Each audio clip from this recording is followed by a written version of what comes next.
प्रेम की निशानी ताजमहल के बारे में तो सारी दुनिया जानती है, पर आज हम आपको प्रेम की एक और निशानी मुजफ्फरपुर का टावर वाला मकान दिखाने जा रहे हैं। आरडीएस कॉलेज के ठीक पीछे गन्नीपुर इलाके में अवस्थित ये मकान है, जिसमें चिक्का फेडरेशन ऑफ इंडिया कुशल युवा कार्यक्रम चलाया जाता है। इस मकान के मालिक जो हैं संतोष कुमार, उन्होंने अपनी शादी के बाद अपनी पत्नी को ये ज़मीन गिफ्ट किया था और उनके लिए ये घर बनाया था। इस घर में वो खुद मौजूद है, खुद रहते भी हैं, इंस्टीट्यूट भी चलाते हैं। उन्हीं से जानते हैं कैसे इस प्रकार का घर बनाने का आइडिया है। 2005 में ये 3 धूर ज़मीन था तो हम लिए थे। वो हालांकि लेने के समय लोग बोले कि इतना दूर में क्या होगा, बहुत कम जगह है, चौड़ाई भी कम है इसका। लेकिन उस समय सोचे कि कितना स्क्वायर फीट होगा पूरा? ये 45 फीट लंबा और 6 फीट चौड़ा है, लगभग 264 स्क्वायर फीट हुआ। तो लेने के समय भी सभी लोग रोक रहे थे कि इसको नहीं लीजिए। तो हम 18 वर्ष की उम्र से ही समाज सेवा का कार्य करते हैं और वर्तमान में संयुक्त राष्ट्र अमेरिका में हम प्रतिनिधि भी हैं। पूरे 1150 आवेदकों में से हमें चुना गया था पूरी दुनिया स्तर पर। तो लेकिन उस समय 2005 में ये बात नहीं थी, ये चयन 17 में हुआ है। तो लेकिन सोच हमारी उसी समय से थी। एक सोच आया था कि जिनके पास कम ज़मीन उपलब्ध है वो घर कैसे बनाएं, यह भी एक सोच था।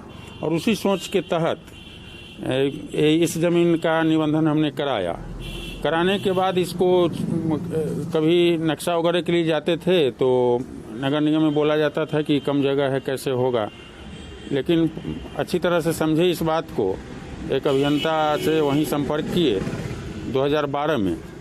तो उन्होंने कहा कि हाँ, ये तो व्यावसायिक जगह है, इसका नक्शा पास हो सकता है व्यावसायिक उपयोग के लिए। तो हम कहे कि ठीक है सर, तो एक दिन आया जाए और देख के इसको पास कर दिया जाए। तो वही लेके गए, इंजीनियर साहब नगर निगम के पास कर दिए। तब इसमें दिमाग लगाया कि इसको बनाया कैसे जाए।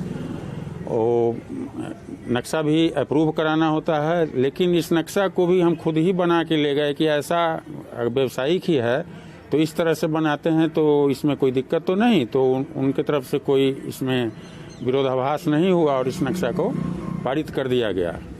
इसमें हम 4 तल्ला है, जिसमें नीचे अभी बिहार सरकार के कुशल युवा कार्यक्रम के तहत कौशल विकास केंद्र का संचालन किया जा रहा है। इसके ऊपर 3 तल्ला है, जिसमें इसी में जो ट्रेनर वगैरह हैं वो लोग रहते हैं। और सभी तल्ले पर एक रूम, लैट्रिन, किचन, बाथरूम और साथ में एक छोटा सा गैलरी भी है, जहाँ की ड्राइंग रूम टाइप, जो उनके गेस्ट कोई आए तो बैठ सकें। और इसी तरह से ऊपर 3 तल्ला है।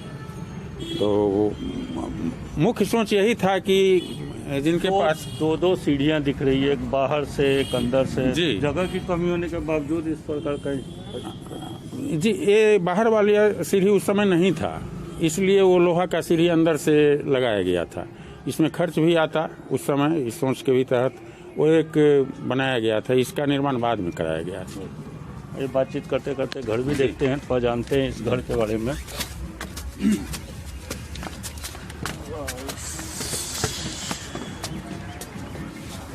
तो जैसा कि बताया गया, एक सीढ़ी बाहर की तरफ से और एक सीढ़ी अंदर की तरफ से। और अंदर आपको दिखाना चाहेंगे कि भीतर में इंस्टीट्यूट के लिए जो कंप्यूटर सेटअप ये सब है, यहाँ पे बच्चों को ट्रेनिंग दी जाती है। देख सकते हैं आप, ये अभी हम लोग, ये ग्राउंड फ्लोर का जो दृश्य आप देख रहे हैं वो ग्राउंड फ्लोर का है और अभी हम लोग फर्स्ट फ्लोर पे हैं।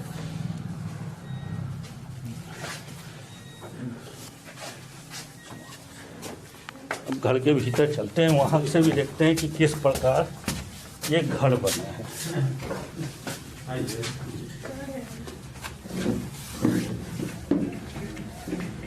ये है वो पैसेज, जिसमें सिंक भी लगा हुआ है और यहाँ पे किचन है। देखिए कम जगहों में किस प्रकार से घर बनाया जा सकता है वो आप देख सकते हैं। किचन है, उसके ठीक बगल में वॉशरूम है और ये बेडरूम है। और ये बेडरूम है। तो 1 बेडरूम फ्लैट आप इसे कह सकते हैं कि एक बेडरूम है, वॉशरूम है, किचन है, पैसेज है, और इस प्रकार इतनी कम जगह में भी पूरी सभी जगहों का बहुत बखूबी इस्तेमाल किया गया है इस पूरे घर में। और जिसका नक्शा भी किसी इंजीनियर ने नहीं, संतोष जी ने खुद बनाया है, ये भी एक अच्छी बात है। जो नक्शा जब आप बनवा रहे थे तो जो इंजीनियर हाथ खड़े कर चुके थे, फिर ये आइडिया कैसे आया आपको कि खुद से बनाया? शुरू से बचपन से कंस्ट्रक्टिव सोच रखते हैं, जितना संसाधन उपलब्ध है उसमें कैसे काम चलाया जाए, इसी सोच के तहत हम अपने से इसको ड्राफ्ट किए थे। जब ऊपर हर फ्लोर पे इसी प्रकार से बना हुआ है, जैसे नीचे है वैसे ऊपर, तो इसी प्रकार से ऊपर के 4 फ्लोर जो आप देख पा रहे हैं वो भी इसी तरीके से बने हुए हैं।